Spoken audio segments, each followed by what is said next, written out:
one of the big drivers in starting this podcast project was my interest in people's stories and seeing how they got to where they are today. And my next guest is one interesting dude. Welcome to Walt's Kitchen Table, where I feature captivating stories from fascinating people. Matt Cusimano, documentary filmmaker. Boy, do we talk about a lot of shit. The first recorded serial killer in the United States, thrash metal grandmothers, Pickles, the Peace Corps, non-monogamy. That's just scratching the surface. So let's get to it.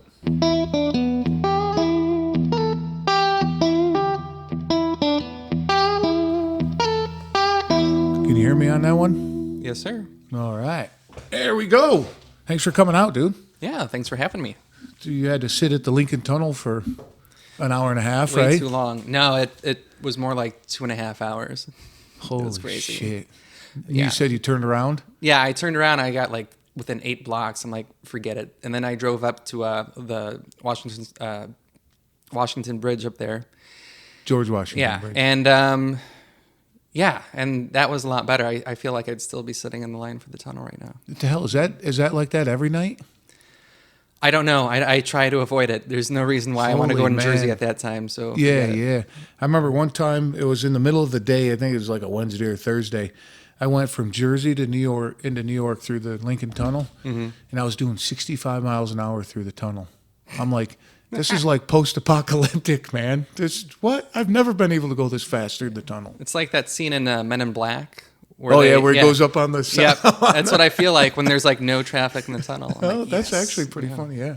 But then coming back, it took me 3.5 hours to get through the tunnel. Sounds so it's right. kind of like, on an average, I was all right. New York problems, yeah. Yeah. Phew. How long you been living in the city? I moved out to Brooklyn back in 2014 From where? by way of South America. So I lived in South America for a couple no years. shit. Yeah.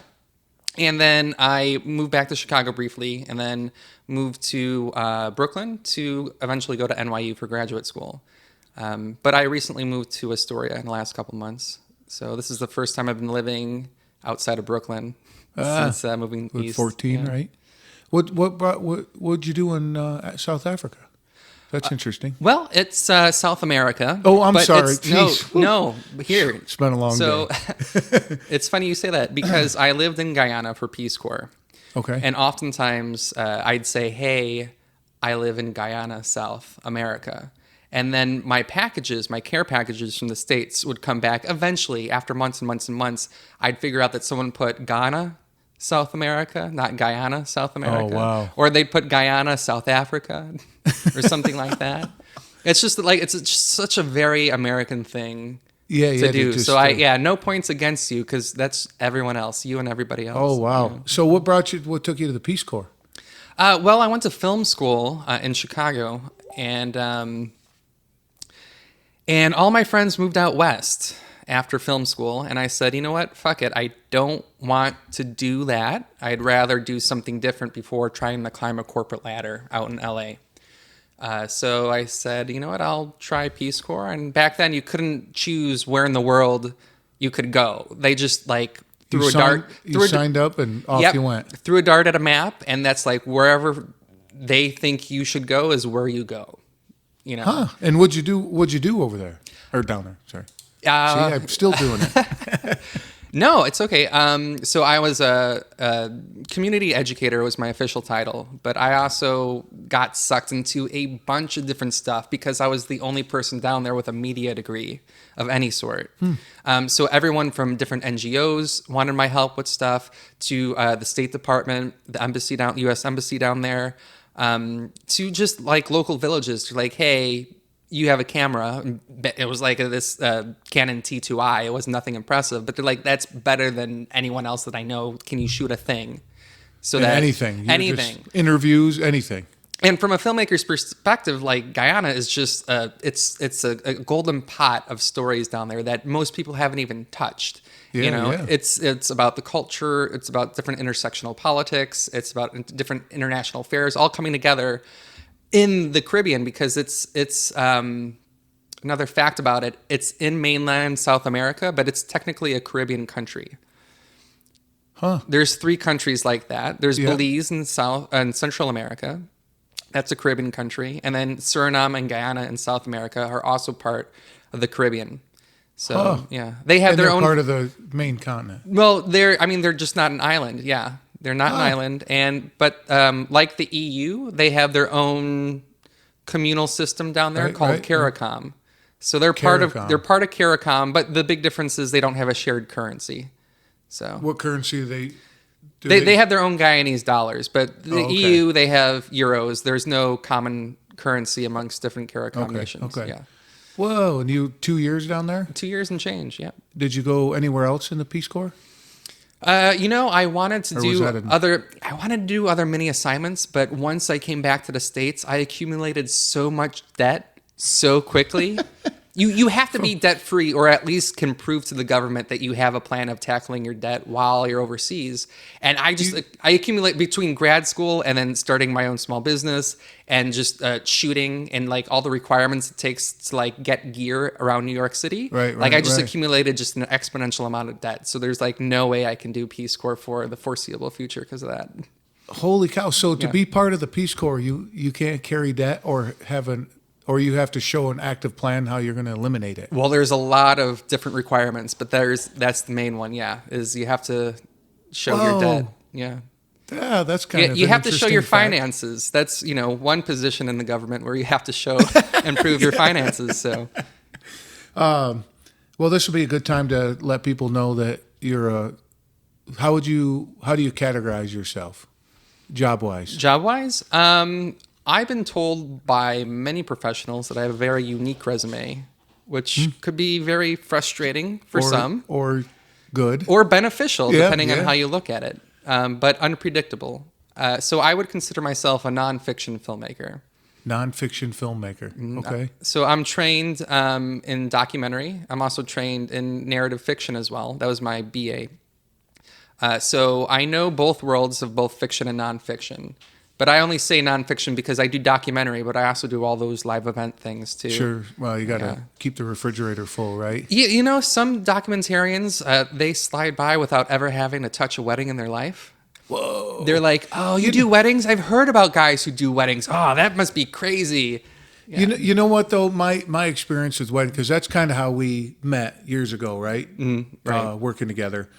And my experience and my opinion of a good wedding cinematographer is super talented, because you're in an uncontrolled environment, totally unpredictable, and you have to make something good out of it. Yeah. You're not in a controlled set like, oh man, we could come in this apartment and create something really great because we can control the set. But if you got your subjects running around, and be honest with you, they don't really care about you. They just want you to film it and make it look good.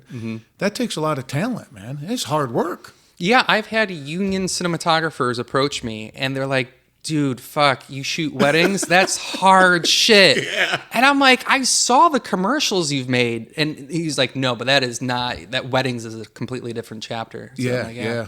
Total respect for wedding cinematographers out there. It's backbreaking. Yeah. I've filmed a lot of those. Not as many as you, but I'm around 300. I don't even remember. I've actually counted. Oh, what the hell are you torturing yourself like that for? I don't know. It's a notch in my belt type of thing. Is it? All right. I was thinking maybe more of a P&L sheet, right? You're like, okay, I got 300. Have I made any money? Oh, well, I could look at it like that. Thanks for bringing me down. Yeah, well, I got to keep you down. What you working on any documentaries now? Yeah, there's, let's see what I can talk about. Well, I contributed to, Happy Pride Month. So I contributed to a film about the Stonewall Monument. Because June is Pride Month, right? June is Pride Month. Yep. So and June 5th June 12th is today's date. Yeah. Whew. Yeah. So I was one of the shooters on a big documentary that came out for the New York Times Op Doc section. Okay. And that just premiered last week. I say I'm credited on it because none of my scenes actually made it to the final documentary. Oh no! Yeah, I think. Yeah, So you're not credited. I am credited. Oh. I'm credited as a shooter and as a contributor, but you know, the filmmaker, she's part of the LGBTQ community, and so am I. So it was important for this particular project to try to keep it in the family. Right. So Sure, I think that's the main reason why she didn't drop me off from being credited. But my scenes were very bureaucratic in documenting the process about different phases and getting the word out about how the monument is a national monument. Okay. So a lot of the sexy stuff I didn't necessarily cover because it didn't take sort of an event video type of mindset like mine to shoot some of the other moments happening in the documentary. Okay. So it just, you know, they made it into a 20-minute piece. I was just going to ask you how long, and then how long prior to it coming out, how long did it take to create? Well, you know, that whole post-production, that was done by the director and producer, Cheryl Furjanik. She's fantastic. She's done some other great documentaries. And this was all done in the city? Yeah. No traveling involved? No traveling, Okay. Yeah. A lot of great archival, too, that they found. Oh. Yeah, it's fantastic. I was just a shooter on that, but... Do you want to send me the link and I can... Yeah, I can put definitely it in send the you the link. Yeah. I'll put it in the notes here so when people are listening. Yeah, absolutely. The other big one that I am allowed to talk about is I am producing what is now a short film into a feature.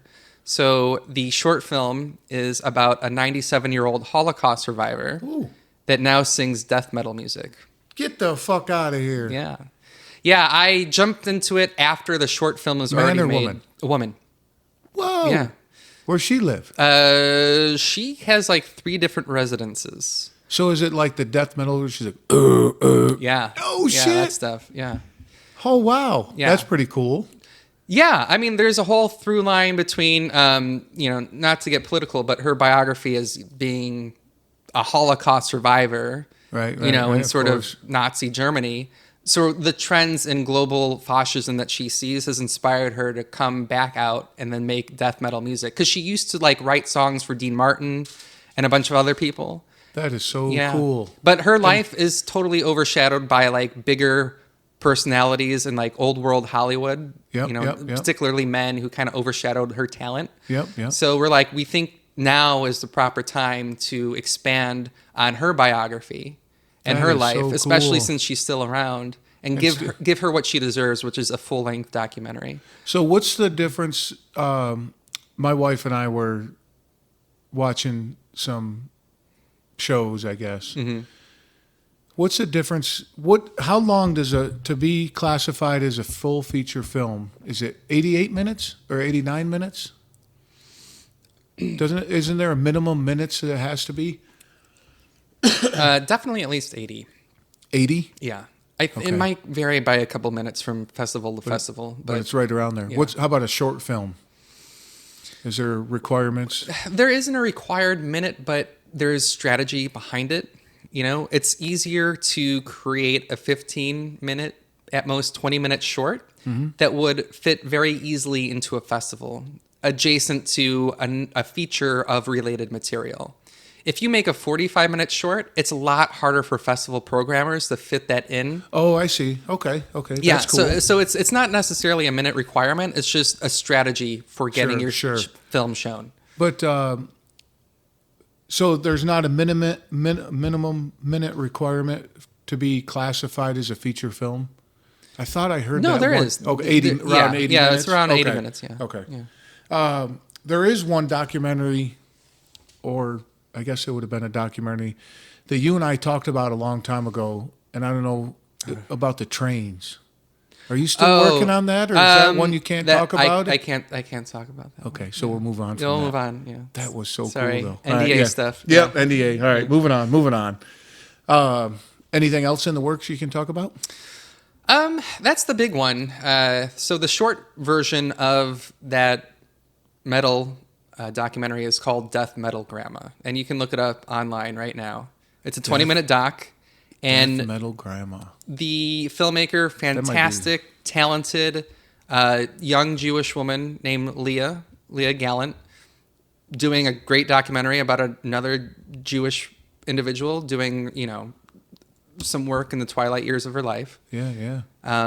Now, how'd you get connected with these people? I know there's other musicians in the film, and they're also co-producers on the project. Okay. And I know them through the Manhattan, Brooklyn art community. We've crossed paths so many times. We're good friends, and I saw them work on this project for years. So I'm like, at a certain point, I'm like, okay, now that I've seen the short, can I hop on and help you with a feature version of it? So. Oh, that's cool. And no travel in there, like overseas or anything for that Not one? yet. I'm still working on the all the legalities on it. So trying to get the legal stuff straight to make it into a feature, and then try to sell it. Yeah. Yeah, of course. Yeah. What would be a dream if you had unlimited money and resources?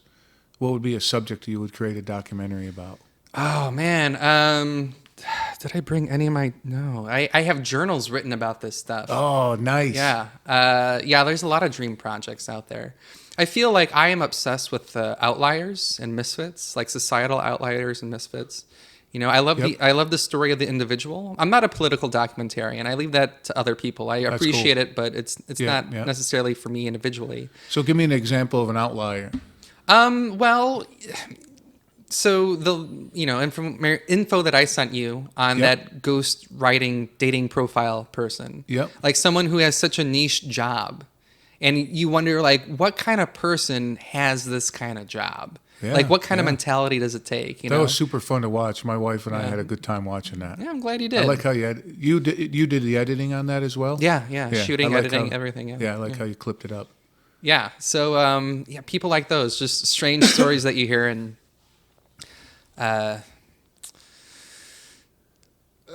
Because it's Pride Month, there's also another individual that I just, his life biography is fascinating, and I'm sure someone owns the life rights, but there's a great, I think, TED Radio Hour about this individual. He was one of the people who saved Gerald Ford from assassination. So if you remember, Gerald Ford, he had two good assassination attempts against him. Yeah. Twice, both in California. I got a funny thing about that my dad talks about. It's not an assassination attempt. Because if it was, it's not an attempt. Assassination is not an attempt. But that's a whole other story. He gets into that. But he's one of the people that... Yeah, so, So there's a TED Radio Hour on this. And every time I listen to it, I cry. Because the person who saved the president, who identified the gun, and then... just moved the woman's hand down so that she misfired the gun. Yeah. His name was Oliver Sipple, and he was a military veteran. And was he a military veteran? Then went into the Secret Service, and then he was there. He was just onlooking. There's a big crowd coming out of. Yeah, he was just part of the crowd. And he was part of the crowd, and then he got thrown into this world of fame, as people do. Everyone wanted to know who was the person who saved President Ford. And social media wasn't around back then, huh? Well, that's a different way of looking at it. But Oliver Sipple, he didn't want the fame, but media didn't really allow that. They're like, we have to know who you are. Yeah. And as the media kept digging, they found out that he was a gay veteran. Oh. So back then, that caused his world to flip upside down. Yeah, absolutely. Yeah. And then he lived a very tragic and then short life. Oh, yeah. How did he didn't, I don't know the history of this guy. He didn't commit suicide, did he? He drank himself to death. Yeah. One version of it. Yeah. Speaking of that, we watched, not too long ago, Cumberbatch played the guy, Enigma Machine, the guy that broke the Nazi code. Oh, right. Because I can't remember his name. See, this is why we got the computer going. No. But at the end you didn't know he was gay for a while in the movie. And then when it popped, I was like, whoa. And then all the shit that he got. Yeah. That was interesting, I guess. Yeah. Because back then, that was so frowned upon. No, yeah, I mean, I haven't seen the movie, but... check it out. I don't know what it's called. We'll have to look it up. But No, I know what film you're talking about, but I mean, I'm thinking like as you're saying that, I'm like there's like little subplots also in like the LBJ film with Bryan Cranston.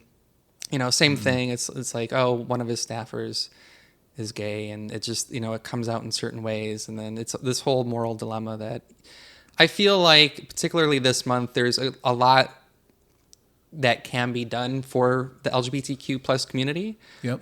But it's just also there's so much more we can do, but also so much more we can reflect on and appreciate as well. So it goes both ways. Let me back you up there. When you said plus at the end, Right.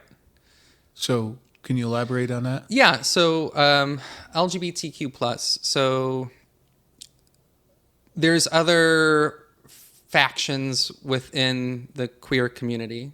Yep. So we also call upon, lesbian, gay, trans, bisexual, transgender, and then queer, which is an umbrella term for people who are not part of the heteronormative community, but they feel different and they identify in their own sort of way that is individual to them. It's an umbrella term. And then there's people who are questioning. That's the other Q, their sexuality. So LGBTQ.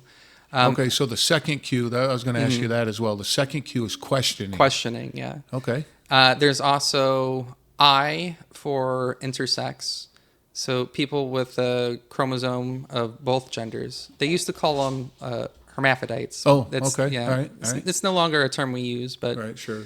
so intersex folk. There's also allies, celebrating allies of the community, straight allies. Oh, okay. Yeah. So somebody that's straight, but then Yeah. okay. But, All right. Yeah. And I know Canada has one S2S as part of the abbreviation, and that's for two spirits. So there's Native American and indigenous cultures that believe that being bisexual is a divine part of being. It's. Oh, I never heard of that. Yeah. That's So interesting. like it's you are privileged to move between all genders.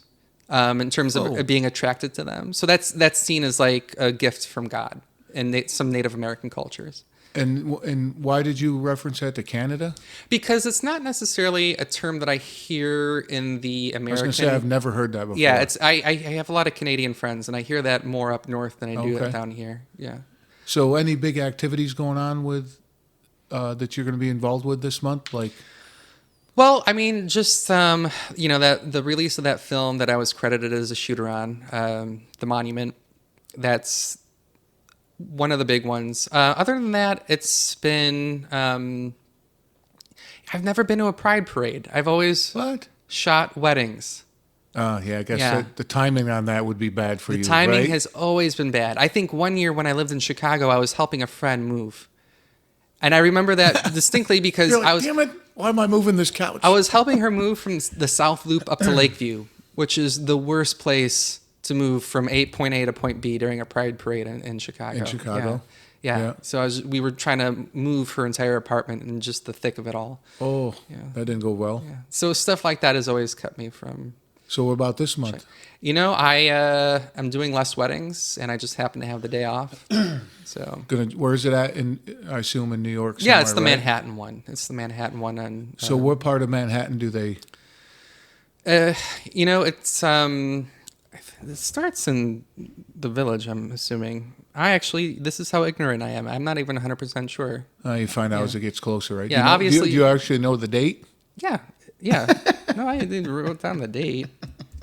Yeah, it's what's that Sunday? The 30th, June 30th. That's the Manhattan one. Right at the end, huh? Mm-hmm. Kind of like bring it all together. Yeah, it starts or ends at Stonewall. So the site of the riots. Oh, okay. Yeah. So the interesting thing is that what year was that? The 69, 68 Stonewall riots. Yeah, it's yeah, okay. I thought it was in the early 70s. Late 60s.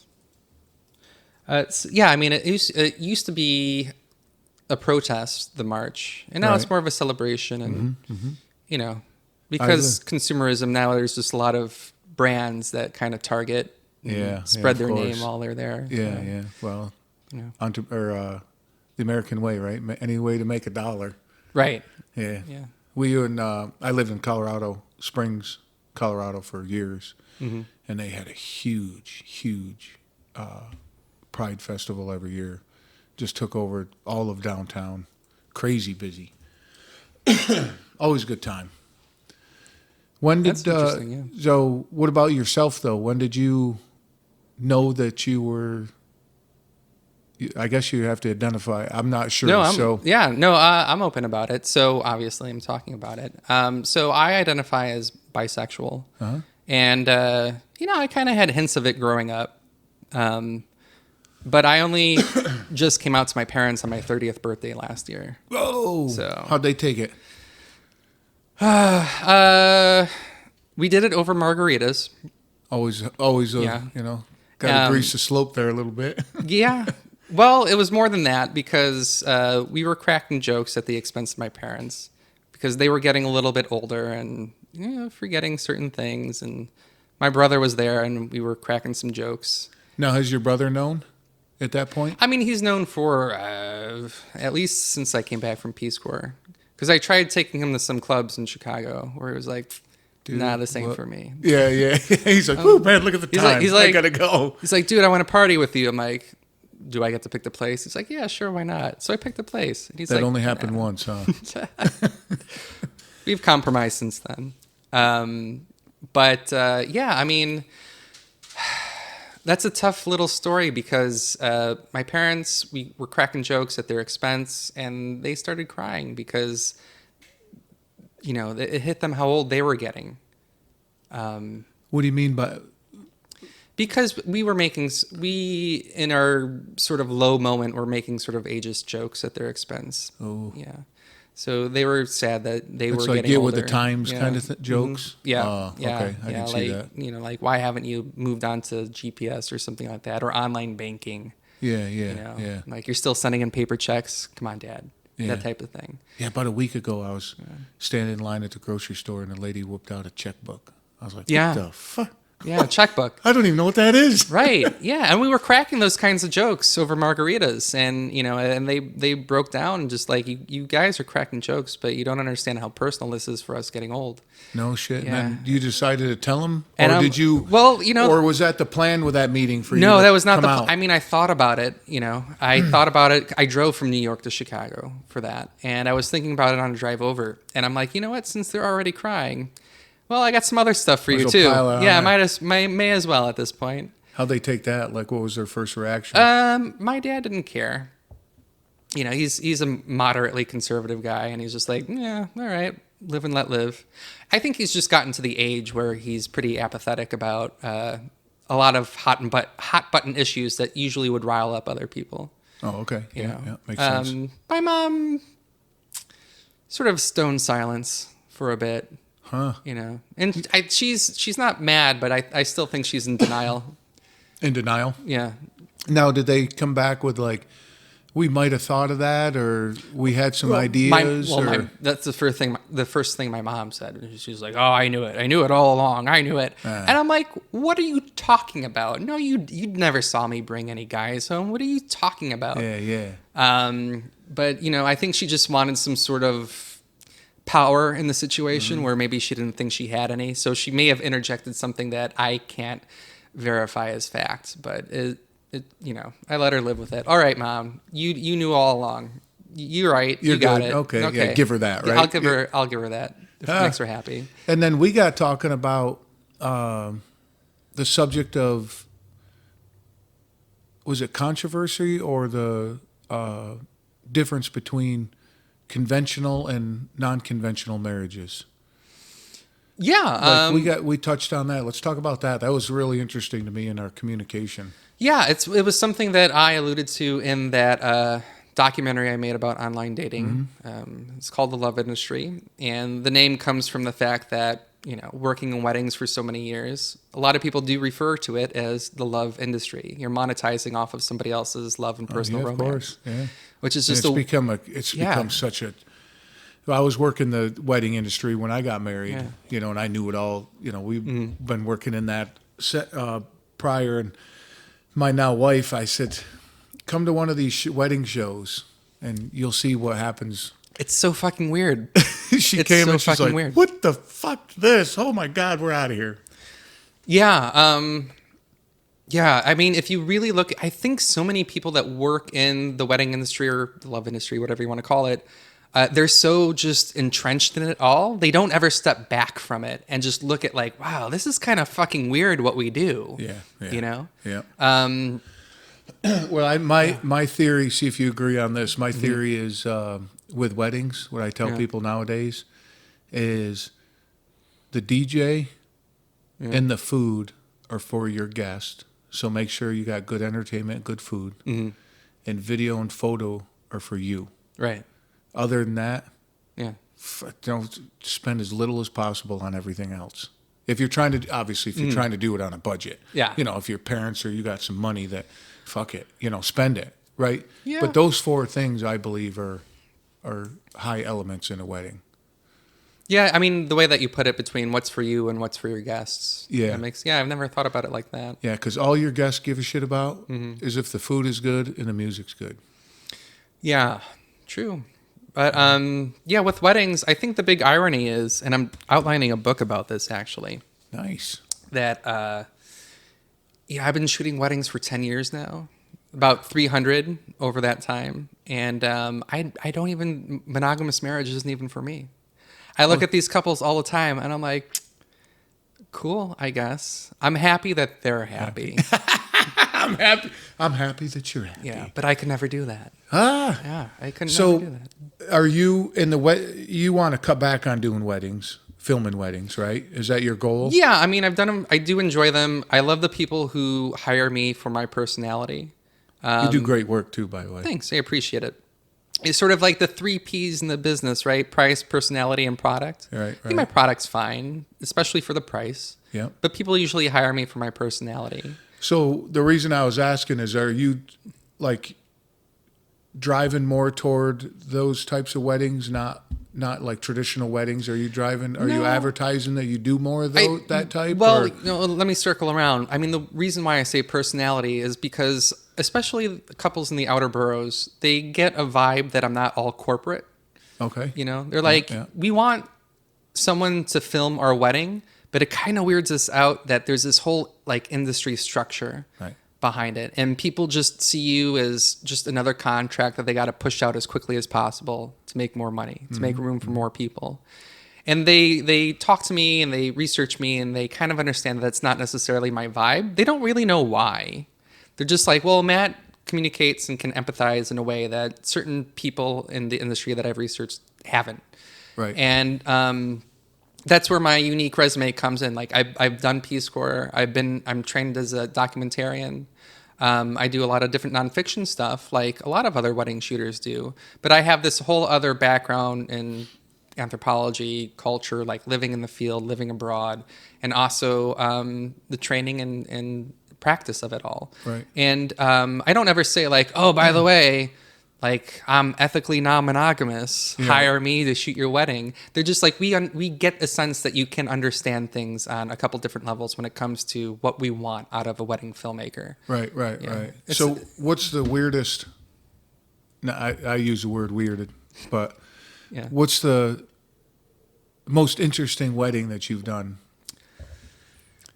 And the subjects that we're talking about, if they have I've been to some crazy high price weddings, whatever, but like, I mean, there's moments. I mean, people ask me this all the time. Like, I have friends that are flight attendants, and whenever I take them to a party, people are like, "What do you do?" And they're like, "I'm a flight attendant." They're like, "Oh, what's the craziest passenger story like you this. have?" And I joke with my flight attendant friends. I take them to a party. I'm like, "How much you want to bet within the first 15 minutes Somebody's asks going to ask you that?" that. That's Yeah. awesome. That's so. Now, okay, now I'm going to have to Yeah. check myself when I So talk it's, to those people. It's like party bingo. It's like, yep, got it. Yep, check. Bingo. So I get similarly in what I do, I get asked that all the time. And I wish I had more interesting stories. And honestly, there's moments that are kind of like eye-opening, but only for me. I think the biggest like vignettes that I can come up with that people can get some lulls out of. There was once in Jersey, this dude set up indoor fireworks for his entrance during the reception, and they didn't go off. and he threw the biggest tantrum I've ever seen a groom throw. Oh my God. I bet you he was working on that for 6 months prior. Yeah, I mean, I've seen people are like, oh, like how bad are these brides? How many bridezillas do you come across? And I'm like, no, listen, The groom- brides are fine. Grooms it's the groomzillas.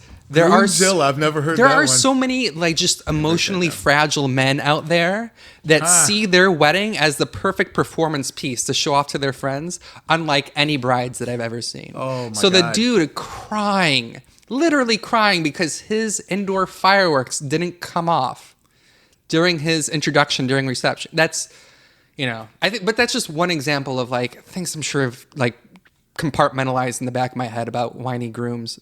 Yeah. That I would have never thought that with grooms because I never ran into that when I was filming either. Grooms were always just like, fuck, where do I need to be?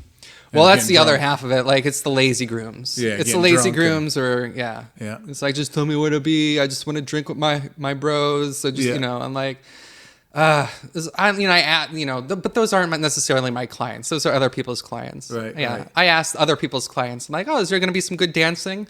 I'm like, and the bride's like, well, for me, there is. I'm like, Groom's like, I'm just going to sit here and drink with my bros. yeah. So circling back around about the types of marriage, though. Sure. Like, so you just believe that, like, you believe in non-monogamous and, like, explain that because you touched on it pretty good in our communication, but Yeah, you can explain it better than I can. There's a lot of stereotypes out there when you say monogamy or ethical non-monogamy. And usually the stereotype that people are drawn toward are dudes who like fucking all the time without rules or consequence, which isn't true. And then there's swingers and open marriages, or people who are experimenting with swinging in order to save, and I use quotes, save their marriage, is like a last resort to experiment So within your people- marriage. And yeah, Why would somebody think that would be to quote unquote save their marriage? because they like, oh, well, you know, like spice it up? Exactly. God, Spice, quote unquote, spice it up. Well, what can we do to spice it up? Have you tried toys? Have you tried doing this? Have you tried? No, we're going to open up our marriage as a way to save our marriage. Is the complete wrong thing to do. Absolutely. Again, don't do it. It's not the right approach. And a matter of fact, if you're going to open up your marriage or relationship, I really suggest doing it when things are at its peak, when you're both secure within each other. Right. And also yourself. You have to be in love with yourself as well. Absolutely. I say there's 3 relationships in my marriage. There's mine, my wife, and ours. She has her relationship with herself. I have my relationship with myself, and we have our relationship. I really thought you were going to say your cat. Oh, well, that's a whole other subject. Yeah. But I totally agree with you. You have to be in love with yourself, man. You have to be comfortable with that. No matter what you do, if you do that or not, I believe that's just every day. Yeah, and the big thing too, talking about the things that usually people ask of me when I bring the subject up is, what about jealousy? And I usually say, well, I'm at the point where I don't think about jealousy the same way most people do. And if you feel like monogamy works for you, then own that. Absolutely. And be happy about that. Yeah. But if you're struggling, I think it's really a good time to like look in yourself first before criticizing your partner of any sort. Of course. And kind of just taking it from there, Yeah, because I believe too that what you accuse or project onto your partner, that's you doing that. That's coming from you. Right. Well, I tell friends all the time, they ask me for relationship advice, and I'm like, guys, there has never been a relationship problem that I know of that does not stem from a mixture of miscommunication and insecurities. All right? Yep, You're insecure about something, and you're miscommunicating about your needs or wants. Or you're miscommunicating about something first because of some insecurity. Yeah, but are they miscommunicating because they're embarrassed? They don't want to bring that up? Well, yeah, it could be any part of that spectrum. Yeah. Now, going back to open marriage, the theory that we'll just say the husband brings it up and says, hey, what do you think about opening our marriage? Well, then, because he's already got a girlfriend, you see where I'm going with that one? Yeah, I think it works in more ways than you think. So the stereotype is that someone wants to open their marriage, it must be the dude. In many cases, this is true. When I lived in Chicago, in the Midwest, there was a very specific thing that I would come across, which is a dude wants somehow to find an avenue to bang two chicks at the same time. And he's going to say what he needs to say in order to get this done. That is what I like to call unethical non-monogamy, because it's thinking about yourself. There's no communication involved, or you're just trying to slide by to get some sort of street cred thing. Street cred. Oh, I slept with two women. Yeah, it's a very male-centric way of going about it. But out east, I've found here around New York, it's more of a two-way street. I've gone on a number of dates, all 99% of them stemming from dating apps, that a couple asks me out on a date as a guy. Oh, okay. And sometimes it's the dude is curious about sharing his wife or sharing his girlfriend. Sometimes it's the woman that completely initiated all of it. I found that a lot too. And it's usually the guy that's like, I don't know about this. And the woman is pushing it. So they would go on to like obviously a certain type of dating app, right? I don't think you'd go on Cupid for that. No, I mean, you can go on OkCupid for that. Do they have like a specific section? Yeah, I mean, what I know about OkCupid is that they've, in recent years, opened up their algorithm to not just different gender identities and sexual identities and orientations, but also to allowing to link your profile to your spouse as well. So now you're searching as a couple. Oh, okay. Yeah. So in the situation that you just brought up, the wife wants to be with two guys at the same time, or just open the marriage to where, okay, the husband wants to meet the other dude and you're her Thursday night fling?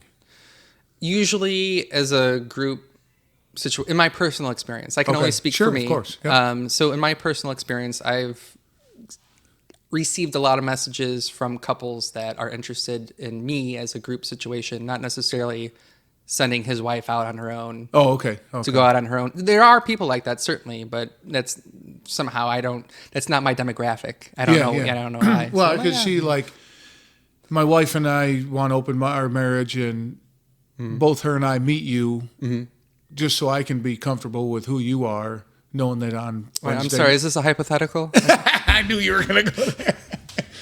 But I know, knowing that, okay, on Wednesday night she's going out with you. Yeah. You know what I mean? Like you said, there's probably that out there, I assume. I actually, when I'm dating someone, I encourage that. I actually get a lot of what's called compersion. What's compersion? Compersion is when you feel happiness and happy for your partner going out and dating somebody else. Oh, that's a cool word. So when I see, like, usually I date bi or pansexual women. What did you say, pansexual? Pansexual. What's that mean? Well, you know how bisexual refers to either men or women? Yep. Pansexual, the prefix pan is all, right? Bi is both. Yep. Pan is all. So pan opens up the terminology to people who don't identify by a specific gender. They're trans or non-binary. Oh, okay. Okay. So it's just a more like, it covers more ground. Okay, cool. All right. So usually I connect emotionally more with bi or pansexual women. And I ask them, like, go out, date someone else, go out on a date. If you guys sleep together, great. Just tell me the story is all I ask, you know? But I trust them to not go out and date someone who is actively trying to, you know, quote unquote, steal them away from me. Right. You know, they wouldn't seek out those people. I trust, you know, any partner that I'm with not to do that. And we talk about that, of course, about rules and boundaries. But sure. I'll just say it. I'm turned on by the fact that if I'm dating someone and they go out with someone else, that other person sees the value of the person that I'm dating, and they see a little window into how much I appreciate them and why I appreciate them. That's a really cool way of looking at it. Yeah, now, an example of that, like her going, so you're dating somebody. I just assume her. No, you can say woman. Yeah, sure. She goes out with her girlfriends, just going out, and ends up meeting somebody, and they have a one-night fling. Is that like, I guess it depends on your boundaries that you guys set with each other, right? Yeah, that would be a little bit further into a relationship, I feel, sometimes. If it's not premeditated, or planned. One-night stands in New York City are less common than you think. Yeah. No, I think one-night stands are less common than overall than people think. Yeah. I think people... Because I don't know if it's the movies or just stories being told that, like fishing stories. I went out and this is what happened, and it's a Hollywood narrative. Yeah, absolutely, and it's not as common as people think. No, so it's not. I mean, I've come across that I think twice while I'm dating someone, and both times were even when you weren't dating somebody, one night stands. Were they common for you? I mean, sometimes, but also a lot of the time I just said no. I'm just like, nah, I'm not. That's not what I'm about. I'm happy to have a conversation with you at the bar. Yeah, but I'm not going to go home with you. Dude, some of your stuff on some of your stuff on Facebook, man, you must have some crazy conversations. I do. You know what's funny? Your rebuttals are amazing. Well, you mentioned one night stands. I went out with a woman like 3 months ago who identified as a swinger. Okay. But she's single. Like, her and her boyfriend recently broke up, but they were swinging, and she's still sort of emotionally in that lifestyle, but she just happens to be single. Right. And she was saying like, oh, she loves one night stands, and we're getting martinis at a bar in the Lower East Side, and I'm like, yeah, all right, that's cool. It's not really my thing necessarily. I'm sort of like I need more of an emotional grounding, and she's like, why? You're a dude. Oh. And I'm like, well, yeah. I mean, I'm allowed to not like one night stands. She's like, no, you're not. You're a guy. Every guy wants to get their dick wet. And I'm like, what? What? No, I can say no, and I often do say no. So I think that's just another stereotype that has to be definitely a stereotype broken. There's a lot of guys that are just not up for it that night. They want a human connection with somebody else. Have you? Speaking of human connection, and the other phrase I was thinking is asexual. Oh, yeah, that's another one, the LGBTQ plus. There's a lot, yeah. So it's just, the plus comes just, when you say plus, it kind of... It does. Because you'd be sitting there going LGBT, and you could go through a bunch of them. Yeah, I mean, it also shows like my ignorance that I can't completely recite it off the top of my head. But it, that's part of it. That's part of it. Because I had a good buddy a long time ago that he was married for, at the time he was married for 18 years or something. Yeah. And his wife's like, yeah, we have sex like twice a year and I'm happy with that. And he's just not into it. I know he loves me and we didn't find out till year like 15 in our marriage that there's actually something called asexual, that he's just not interested at all. Yeah, asexual. Totally a thing. Also, I've had some past lovers tell me that they were demisexual. What's demisexual? They only have DEMI sexual. Demi, okay. They only have a sexual arousal if they have an emotional connection to somebody. Oh, I could see that. You can't spot someone across the room and be like, oh, that's the person I want to take home. They literally have to have emotional connection in order to have any kind of sexual arousal. I could see that being kind of that's or even common, physically right? attracted to a person. They don't know what is physically or not physically attractive. They just know what turns them on, and usually it takes some sort of emotional development between the two. I could definitely see that. At least that's the narrative that I've heard from friends. So. Oh, okay. Yeah. So what's in store for you on the relationship side? Just kind of going the way you are, or you got some... No, I'm single and unpartnered. If you want more terminology thrown on you, I proudly consider myself solo polyamorous. Solo polyamorous. Okay, you Yeah. got to explain that one. Yeah. Well, some people like are kind of pissed off when I tell them this. They're like, "Oh, that just sounds like non-monogamy with more steps," to kind of paraphrase Rick and Morty. Yeah, yeah. But solo polyamory, it's knowing that you can be attracted to more than one person at the same time, but you're not necessarily partnered for various reasons. Like maybe you don't want a partner or spouse because you are very happy living your own identity and you are in love with yourself and your primary partner is yourself. Okay. You know, and Yep, you yep. just love traveling the world and you do your own thing at your own will. You Is that are like- the other option is that you're polyamorous, but you just happen to not have a partner at the time. But you like hierarchy polyamory, which means you want a primary partner, right? Other than yourself. Other than yourself, right? Okay. Or is that like a new way of saying friends with benefits? Well, that's the pushback that I get a lot. People say, "Well, that just sounds like dating." I'm like, well, yeah. I mean, you can look at it as a way of like solo polyamory is you're not partnered with one person, but you're still dating some people. But I think it's just a level of self-awareness that really makes the difference, Yeah, you yeah, know, I and see also that. being in love with yourself. Because I feel like you can't do those things ethically without first being in love with yourself. And I can't go out on a date with someone if I'm not in love with myself, at least not in that moment. I'd Of feel too course, yeah. guilty. I'd be like, why? If I'm not happy with myself, How can I? Well, I say that Yeah. my wife and I, we, we agree on that type of stuff. Yeah. If I'm not good in myself, I can't be good to her. right? You know. Yeah. And she knows it when I'm not good with myself. She's like, "Okay, what do we need to do to?" I'm like, most of the time, I'm like, I just fucking need to get over what I'm doing. You know. Yeah. But that's Yeah. awesome, dude. I mean, you make a good point in communicating with your wife because I have a lot of people who are friends that are monogamous. Some of them are straight, some of them aren't. And they're like, I can never do non-monogamy, but I take them to different workshops or panels or mixers or whatever. And they're like, I learned a lot about my monogamous relationships through talking about non-monogamy. Yeah, yeah, yeah. So it helps. They take a lot of the dialogue and they apply it to their monogamous relationships and just being better communicators and lovers. Well, I think communication transfers into being a better lover. I mean, that's hands down. Communication and insecurity. Yeah, absolutely. Now, here's one. I think it'll fit in our conversation well. Sure. Is you cannot. I agree with this, and I practice this, and it took me a long time to kind of really capture it. Is that you can't offend me. I offend myself with what you say.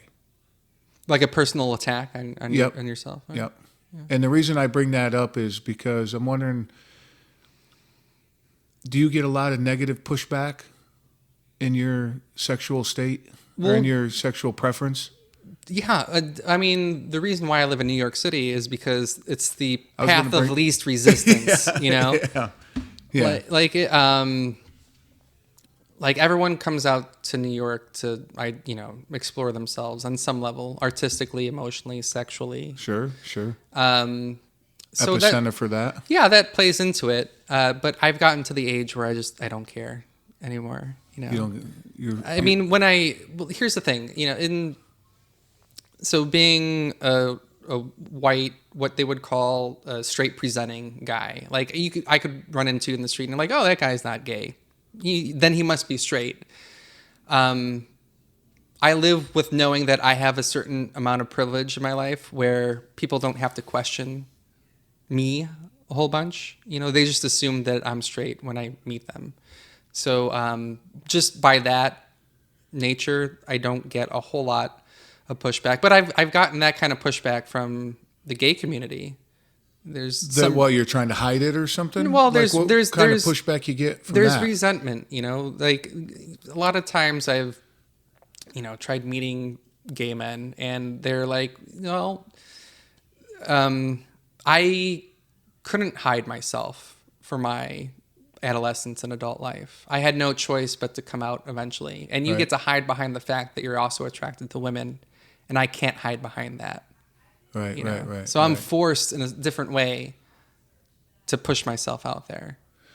Yeah, but the thing too is I've known you for a long time, and I didn't know your sexual preference until Well, yeah, a year ago. Don't talk about it at work. But the thing is, though, like, I guess going back to the reason I brought that up is what you were saying is like you could walk into my apartment and I could meet you on the street and I would have no idea. Yeah. Where I don't want to use, I guess, flaunt it for lack of better words. Right. Yeah. Right? I mean, it pisses a lot of people off. And the thing about the straight folk is they feel that the whole LGBTQ plus community gets along harmoniously. And historically, that's not necessarily true. Yeah, for sure. In Cheryl's film, The Monument, that kind of dives into it a little bit. The history of the fact that... you guys send me that link. Yeah, absolutely. Like, bisexual people for years were considered outside the community. It wasn't the Stonewall riots. It was when the Stonewall riots happened. It was only recently that they allowed trans folk into the Stonewall Inn, because before it was just a gay male bar. Oh, okay. Right? And they just recently let trans folk in, and it just happened to be that, someone of trans identity was the first person to throw the stone during the Stonewall riots. Yeah. So, but that also catalyzed the entire movement at the same time. So you think that now, in this time we're in, they're the most harmonious than they've ever been? I think people, I think intersectionalism has become more mainstream recently. Like, you can't talk about areas of power without, you can't talk about feminism without talking about race, without talking about LGBTQ rights. Right. And before, maybe 6-8 years ago, I didn't really hear people having to talk about one without talking about the other. It's just like, these are my rights, these are my rights, these are my rights. And now people are talking about them and how they all interact with each other as all communities that are struggling to be accepted and identify with some amount of power in addition to the greater power community. And you think that that's the work, the nonstop commitment of that community to bring awareness and... I mean, yeah, in my professional opinion, media and the accessibility of media plays large role in that. It's like these things have always been here, but it wasn't until cell phone video that's made the evidence so much more abundant. Yep. Well, I mean, how do you get rid of, my opinion, how do you get rid of prejudice? Educate. Yeah. Right? Yeah. So social media platforms have, like you said, there it is. Yeah. You can't hide it anymore. I mean, that gets into a whole other can of worms, and people are like, what is real, what isn't real, what's reality, what's not reality. Road. That'll be a whole other That's conversation. a whole other conversation. But I think just for certain people that are receptive to that information, I think greater accessibility, like, using your phone as a tool, helps further the conversation, at least for a certain population. There's another part of the population that will never hear you no matter what. Yeah, absolutely. I'm not talking about them. I'm talking about the people that are receptive to new information. Now, when did you tell your parents? Last year when I turned 30. That's right. Yeah. Have you seen, how did that affect you? Knowing that you don't have to hide that from your parents, or did you feel that you were hiding it? Obviously, you were hiding it from your parents. There was a certain guilt that I was carrying around.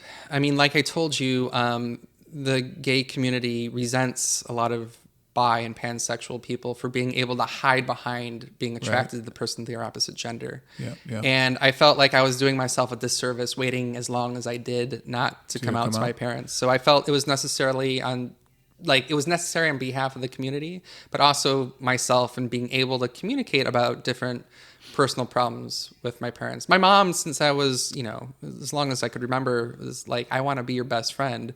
And I just withheld certain stories that I would tell my best friends. And I'm like, well, you're getting older and I'm getting older, and this is something you should know about me. So I could more openly communicate with my mother. Yeah, of course. The way that she's always wanted to. So now, did you at a younger age, or do you have a specific moment that you're like, this is who I am? I used to chase around boys around the playground in elementary school, the same way I would chase around girls. Pulling their hair and... Yeah. Like, what do they call that now? Bullying? Negging? Negging? Bullying? No, I think they call it, like when you, my, it's not a good thing, by the way, but my lady friends, they'll come up to me and they'll tell me stories about, they went out to the bar last night and some dude was insulting them, telling them they were too fat or something like that. But it's a way, but it's called negging. It's a way of insulting a woman in order to receive attention in return and then possibly going home with them. What the fuck? I know, right? It's some fucked up shit. It's not Whoa, yeah. so like just, wow, I feel that could get out of hand pretty quick.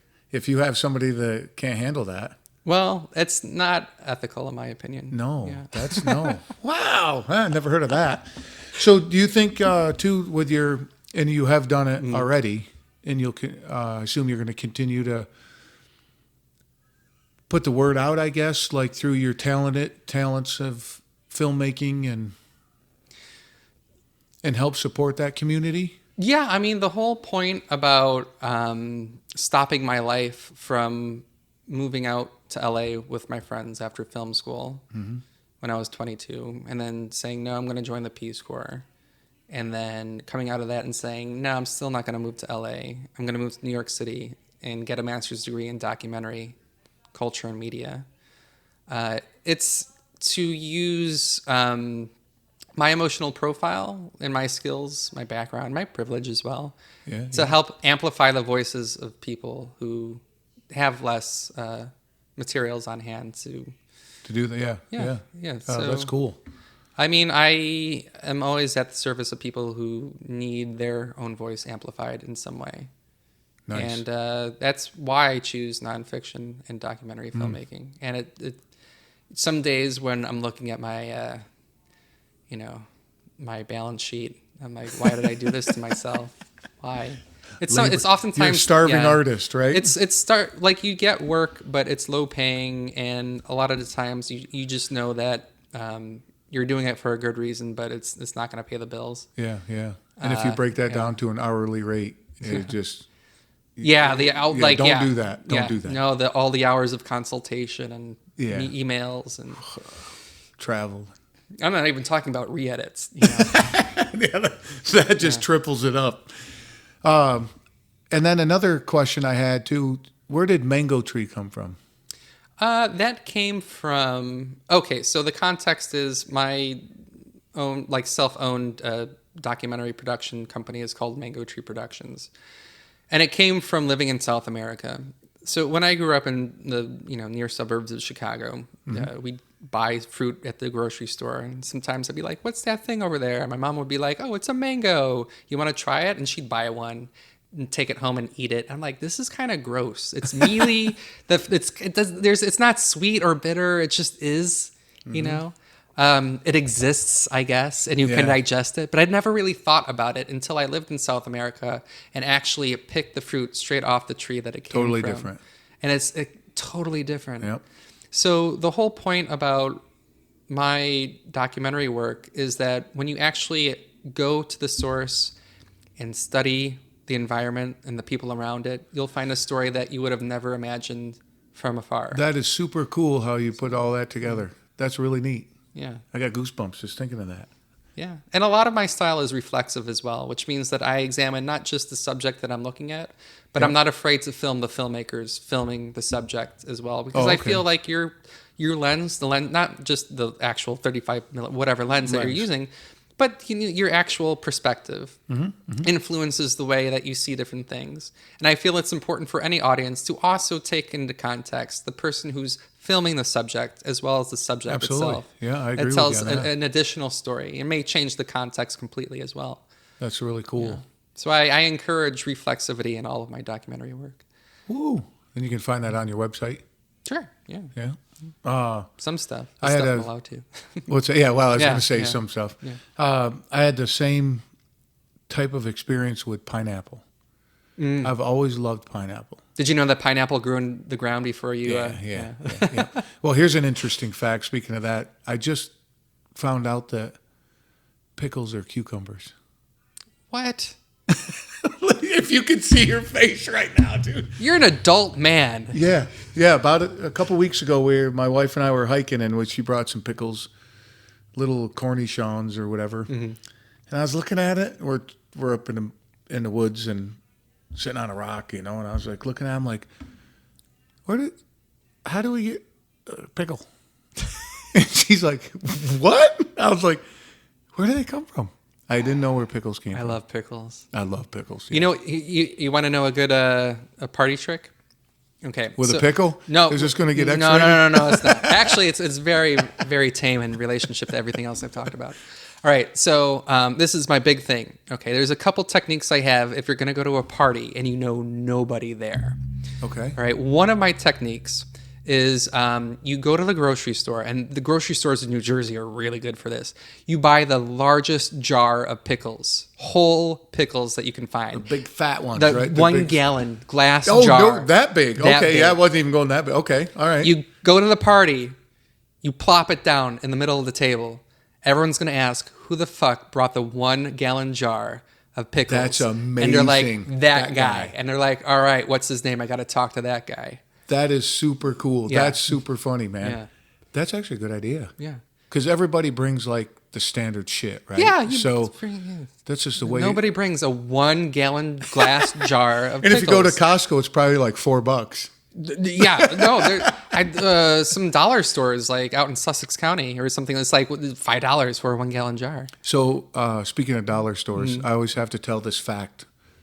My brother works for Immigration Custom Enforcement, and that's about all I can tell you that he works for. Sure, yeah. He says, no matter what, never get anything from a dollar store that you consume or put on your skin. Because it's counterfeit.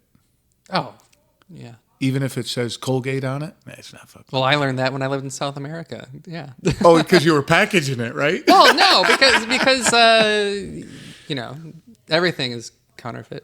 Yeah. Going back, so I had for years when I was single, I had a kind of a similar trick with the pickles. Mm-hmm. I'd be at a bar. Mm-hmm. And most of the time, maybe some with my friends or by myself. And if I found a woman attractive, I'd want to buy her a drink, right? Mm-hmm. I'd send her a drink, and I would ask the bartender to tell her who it was from, and I would never look at her again. It's kind of... Try that, dude. What? Fucking proven fact, dude. Yeah. Out of guilt, she'll come over and talk to you. What was that Netflix horror series, the Hill House, whatever? I did remember seeing a little something. That was bartender. Actually a good bartender, what's the thing on the menu that no one ever gets? Send that over to him. Oh, I don't remember that part. I remember watching that. That was actually a good show. Yeah. What are you watching nowadays? The From irony. a filmmaker, well, the irony of making films means you don't have a lot of time to see a lot of films. When you do watch them, do you like totally criticize them, like the way they're cut and shot, or do you give your opinion?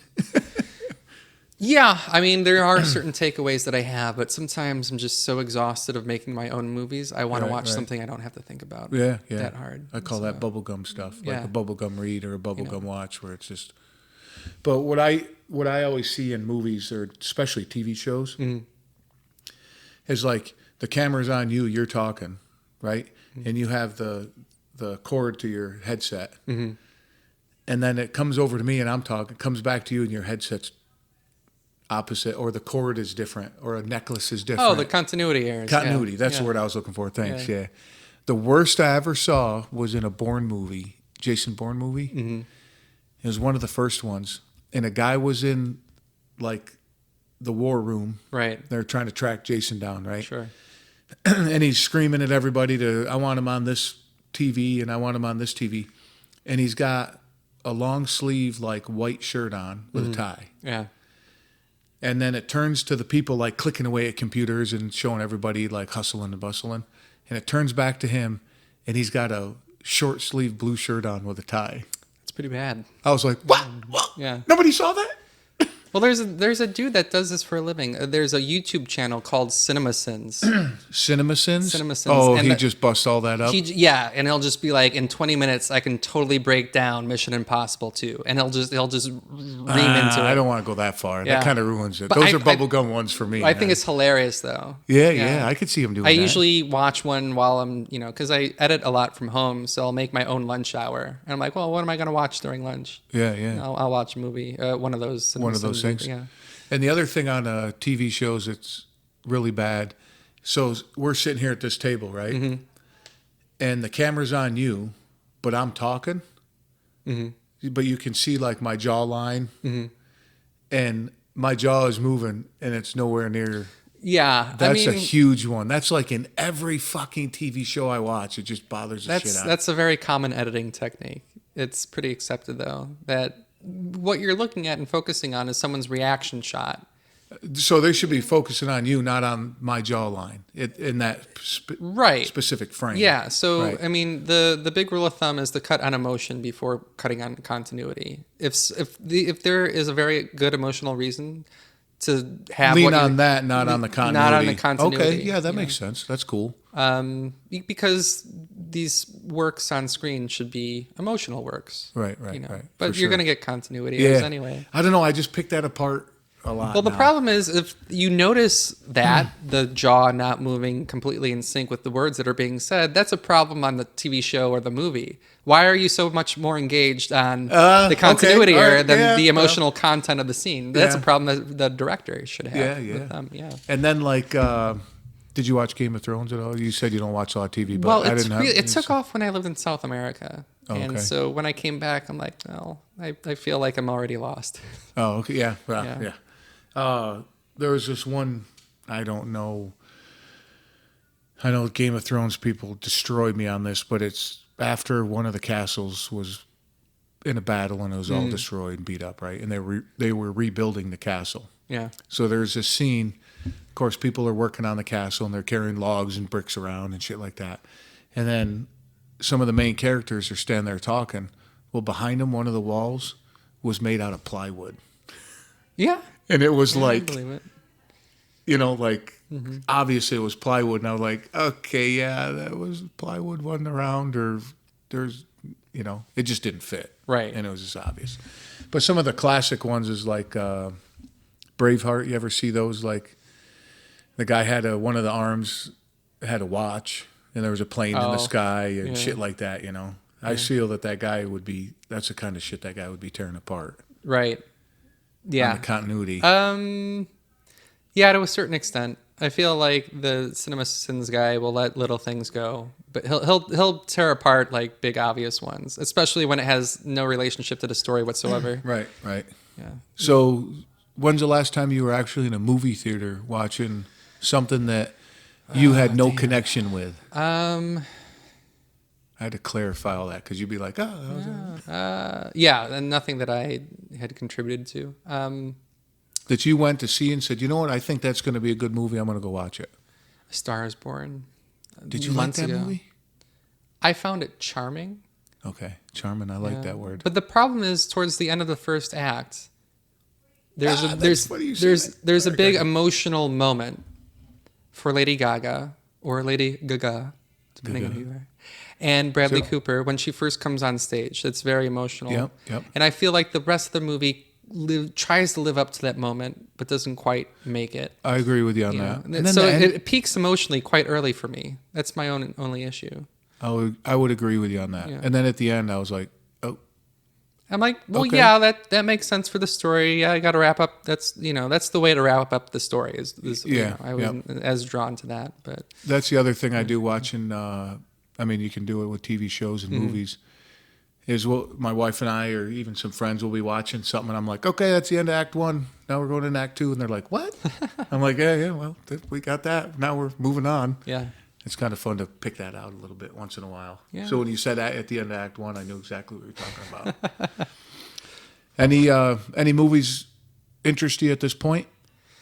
Feature films that are out now? I don't even know what's out that's not a Marvel film. That's true. So what we did on Friday last week here in Montclair, they have the Montclair Film Festival, and like every third weekend they have a movie in the park. So they pick a park here in town, put up the inflatable screen.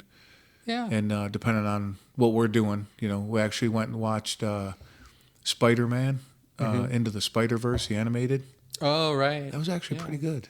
Yeah, Surprisingly, I enjoyed that. I do kind of want to watch that because John Mulaney's in it, and he's my favorite comedian as of today. What's his character? I haven't seen it yet, but I believe he plays, what is it, like some pig Spider-Man version or something? Oh, yeah, yep, that's him. Yeah. I think you would enjoy. Surprisingly, I enjoyed it. That show. Comedian? Do you like comedy? Yeah, I love stand-up. love stand-up. John Mulaney is my favorite right now. I find him charming. I find his delivery spot. You will objectively not find a certain subject funny, but I believe his delivery is so spot on that he can make any mundane thing sound just hilarious. Is he a clean comedian? No, but he seems clean. Oh, okay. He's got that clean cut look, and people are like, he must be a clean comedian, like Jim Gaffigan or something like that. Is he on Netflix or anything? He's got several specials. John what? John Mulaney. Mulaney. Yeah, I love his story about when he met Bill Clinton at age 6 or something like that. Or when he went to see, again, a super young age, when he went to go see Frank Sinatra because it was one of his favorite singers. And he's like, but what kind of child grows up loving Frank Sinatra? Yeah, he comes from that sort of nerdy mindset. But, like a lot of people in comedy, he went through a dark phase and now is able to come back and loop back. Well, I think a lot of comics get their material from a dark phase, right? I mean, they pick on themselves. Comedians are the darkest people. Oh, they're nuts. Like, speaking of dating apps, like you go on a date with someone who's a self-described comedian on a dating app, shit's gonna be fucked up when you meet them. It's gonna they think you just don't know what to expect. No, or what? I'll tell you what to expect. Expect a depressing date because comedians are depressing people. Oh, no shit. Yeah. So if that's what you're looking for, that you know where to go, right? Misery loves company. Sure, if that's what you want to That's get what into. I'm saying. Yeah. Don't date a comic if you feel like you want to be entertained. That's the complete opposite approach. Oh, so do you think that people will, he's a comic, so he should be fun. I'm going to go on a date with him? He should be a fun, loose guy, Like, no, it's not. It's total not like opposite. That. And you being in New York, there's plenty of times you can go see stand-up, right? Yeah. Yeah, usually, like, when I brought my parents or my brother comes into town or something, I'll arrange for a show. Yeah, I love stand-up comics, man. That's so much fun to go do that. Do your parents and brothers still live in Chicago? Yeah. They're quite content. My parents are living somewhere like 6 miles from where they were born, and they're probably going to stay like that. They're just those types of they're that type of people. My brother likes to think of New York as a garbage city, so I'm like, I can see where that comes from, but it has an energy that I can't deny. Every time I go back to Chicago, I'm like, oh, this is a cute little town. Oh, how quaint. How quaint. Speaking of Chicago, you ever read that book, was it Devil in the White City? Well, yeah, I think, what is it? Scorsese is developing that. The option has been out for years. Oh, they're going to make a movie? Or maybe a miniseries or something. Well, the option has been passed around for many, many years. Oh, okay. I think Tom Cruise had the option for a minute, and then DiCaprio had the option. I could see him playing that part. I read the. You're not a fan of him? Well, certain things. I read the book. Wow, I cheated. I don't know if you're a purist. I listened to it on Audible. I mean, if that's how you get your information. Yeah. I found it fascinating how they bounced back and forth of building the World Fair. I thought that was super cool. Yeah, I'm a total history nerd. Yeah. Oh man, we could go on and on and on about that stuff. That's another time. Yeah. I worked for a bike tour group for 2 weeks in Chicago. Oh, did you do a specific area? Yeah. Before I was fired 2 weeks into my job. Is there a story behind you getting fired? The story was that, so the people in the bike tour group, the people who were training me are like, tell fun stories about Chicago's wealthy and, to do the Potter Palmers of Chicago, Right. Maybe some of the eccentrics like the Streeter, of Streeterville or something like that. Like these big personalities that So you develop told Chicago. about the devil in the Way City? No, I told him like, so there's a certain time in Chicago's history where, the people who own the stockyards would throw the Germans and Irish together out in the same area, and they would fight over getting minuscule wages or something like that. Yeah. And they're like, well, that's just too political, so we can't. But I'm like, well, that's the truth. But they're like, well, people don't want the truth. No. They want stories. And I'm like, well, then I don't. Yeah, okay, maybe I shouldn't be here then. So I was like, so they fire you. Or you quit. I was too. They fired me. I was too edgy. I was too edgy for. I could see that. For some European tourists coming over and being like, "Oh my God, tell us about the wealth behind this neighborhood" or something like that. Yeah. Or tell us this, or the Viagra Triangle is a neighborhood in Chicago. There's a neighborhood called Viagra Triangle. Unofficially, well, it's a part of the near North Side where there's a great game that you do. You like people watching it all? Well, oh fuck yeah. So fun. There's a fantastic. And you live in New York City, so damn, dude. There's a great people watching spot in Chicago where you play a game. It's called Date or Daughter. Is the dude that you're looking at, is the woman that he's with a date or his daughter? Yeah. No shit. Yeah. And that's Viagra Triangle? That's the Viagra Triangle part of Chicago. Yeah, I could see that. That would be fun. I would enjoy that. That was part of the tour that I got fired from when I lived there. So you like, hey, so this is the south side of the Viagra Triangle, and this is what we do. This is a game. You tell little anecdotes about just lighten the mood. I'm like, that stuff is cute too, but I also was, drawn more toward the dark side too. Yeah. What? I got a buddy that does a podcast for Gettysburg. Do you like that type of history as well? Yeah, I enjoy that type of history.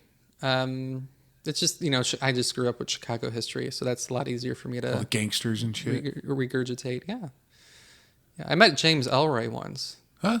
The dude who wrote L.A. Confidential, the original book. The Black Dahlia. Yeah. That guy's fucked up. Well, I think you'd have to be, right? Well, his mom was murdered. Yeah. Huh. So, yeah, I'm interested in some stuff like that. So you ever listen to The Moth? I love The Moth.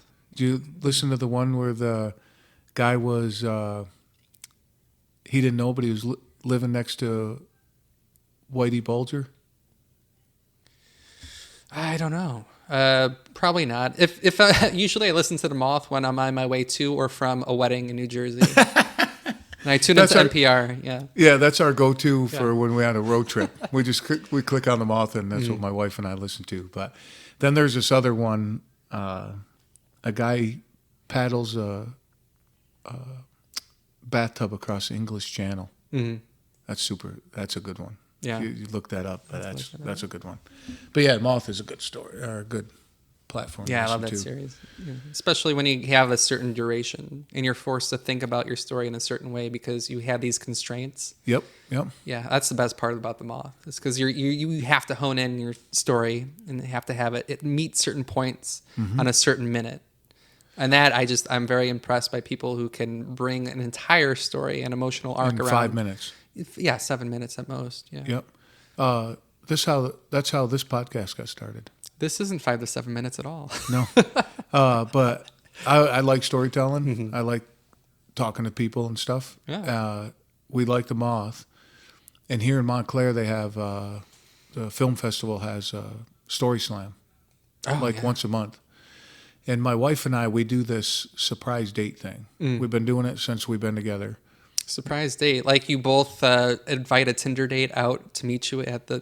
See, man, that's what we're a total different thing. That's what I assume when people say surprise date. Is it a blind date with a third that you're having? Yeah. That would be interesting. Yeah. I'll have to bring that up. Because our work schedules were crazy, so I'd send her a calendar invite that just says surprise date with Walt, and that's all it says. Oh, okay. And she has no idea where we're going, what we're doing. All right. And we've been doing that since we've been together. Oh. So last year, end of the year, I get a calendar invite from my wife, says surprise date on this day, whatever. I'm like, of course, accept it. Mm-hmm. And I come home and I was, dressed and I just had jeans and a shirt on. I said, am I good? And she's like, yeah, you're fine. So we walk into, because you never know, I don't want to be in the shorts and T-shirt when it's a black tie affair kind of thing. And we walk into the film festival, and of course I see the sign, it says Story Slam. I'm like, fuck, right on. This is going to be fun. Mm-hmm. I like listening to the stories. So we're listening to them, and then eventually they start calling people out of the crowd, and they go up and tell their story. And I was like, okay, this is fun. Mm-hmm. And all of a sudden they call my wife. And I look at her, I'm like, good luck. That's going to be fun seeing you. She's like, no, man, that's all you. I was like, what? She goes, yeah, this is your surprise. You got to tell the story. I would not like that. That was a hold my beer moment. I was like, hold my beer. I fucking got this. Yeah. So I walk up and the lady goes, you don't look like a Valerie, my wife's name. And I was like, no, this is a surprise date. I didn't know where I was coming. She's like, you didn't know you were coming here? Nope.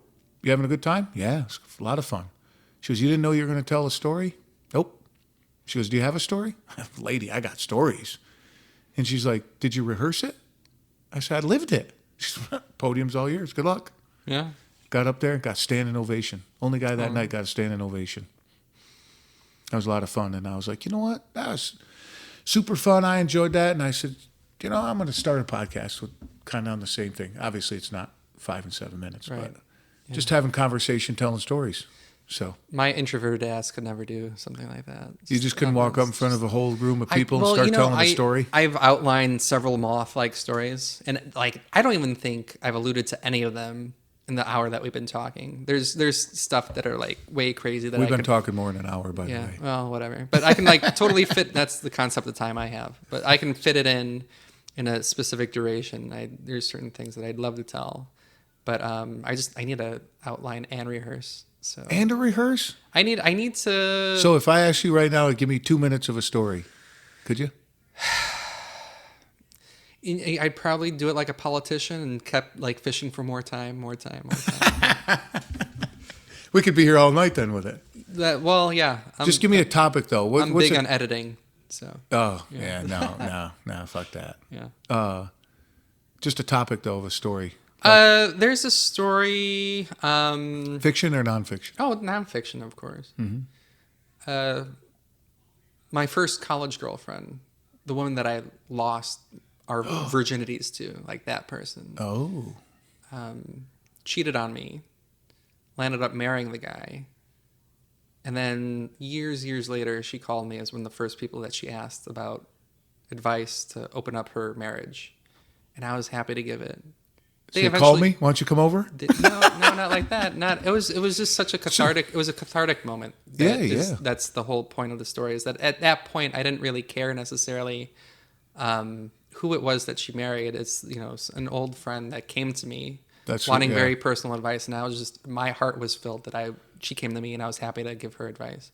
That is cool. Yeah. Now, how did she know? I mean, when you guys were dating, were you at that level? No. How did she know to that was the big reach thing. out to you? Well, that was the big thing. When we were 20 and stupid, I knew that she had a crush on the guy that she eventually married. So one day I'm like, I know you have a liking for this dude. Why don't you just sleep with him? And again, both of us are 20 in college. Yeah. And she's like, oh my God. What? Matt wants to break up with me. And this is how he's doing it, by trying to brush me off on some other guy. And I was like, no, I was actually genuinely curious, But, and then, things are kind of said through the grapevine back and forth over the years. And she knew I was that kind of guy eventually. But we were talking a little bit before that whole thing went down, shortly after she was married. But at that point, I was already at the tail end of living in South America, and I'm like, well, I've experienced a wider spectrum of experiences than the college girlfriend that I had. So I felt very satisfied with myself and being able to handle any other kind of situation like that. What was the conclusion of her relationship? Do you know? They're still together? Yeah, no, they're not. They're not. And she created a whole new life for herself. Huh. out in LA. And ironically, I live here because in college, she said she was going to move to the East Coast. And I'm like, no, I have to start my film career in LA. In LA. And So now yeah. she's in LA and you're in New York. Yep. How things turn, huh? But now we're best friends. So, oh, nice. Mm-hmm. Communicate mostly over like social media? Or No, do we you call each other. Yeah. We have 90-minute, 2-hour conversations at a single time. So nice. give each other relationship advice. Who better to get relationship advice Than two single people? Than two single people who were absolutely in love with each other at a very vulnerable point in their life and lost their Nothing can virginity go to wrong each other. there. No, I mean she knows me in a certain level that most people don't. Yeah. And in some ways no one else knows. So it's Works. like that's you have that relationship. I use it for an honest exchange, not just for yourself. Yeah, absolutely. Well, cool. Thanks for coming over, dude. We talked about a lot of shit. Yeah, we covered some good ground. Yeah, that was a lot of fun. Yeah. Thanks, dude. Yeah, everything from America's first serial killer to ethical non-monogamy. Damn, that's all right. I'll see you, dude. Yeah. Thanks. Appreciate you listening, and all the support I've been getting lately has been phenomenal. I'm enjoying this as much as you guys are. And if you can pass this along to somebody you think that enjoys it, please do. I would much appreciate that. And of course, I'm always looking for guests to come on. As I say, everybody is extraordinary. You think you have nothing to talk about, but you do. Thanks again, and much love.